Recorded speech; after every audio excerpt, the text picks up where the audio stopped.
अगर आप लोग इन फ्यूचर किसी भी एयरलाइंस की सस्ती टिकट लेना चाहते हैं तो हमारे वेबसाइट त्रिमूर्तिtravel.com पर विजिट करें। ढोंडी जंक्शन पे आप सभी यात्रियों का स्वागत है।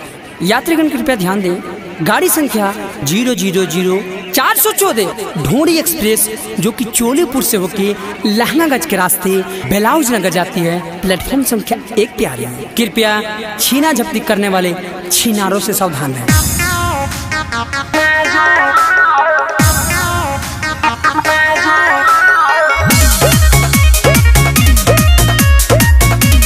Music by Ujjwal Kumar.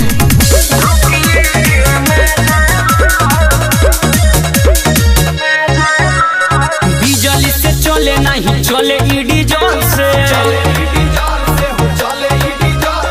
दोनों धक्के बैठी आए बाबू पूरा बल से।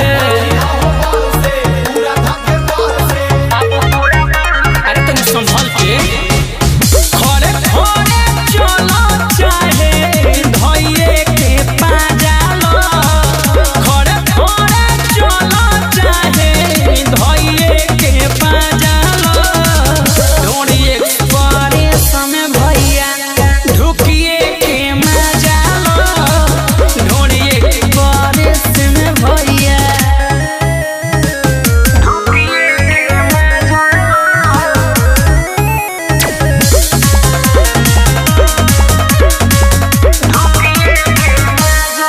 सुपर फास्ट ही एकर पटरी ही लेला, ठीक से बैठी हो हतरी के संग संग पकड़ी ही लेला।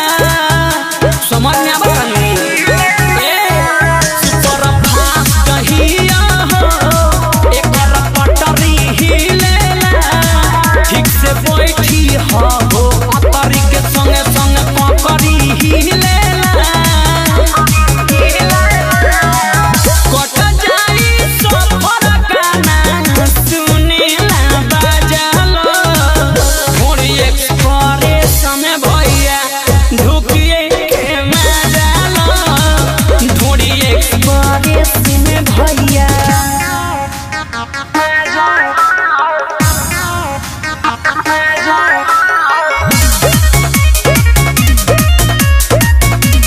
Music by Ujjwal Kumar.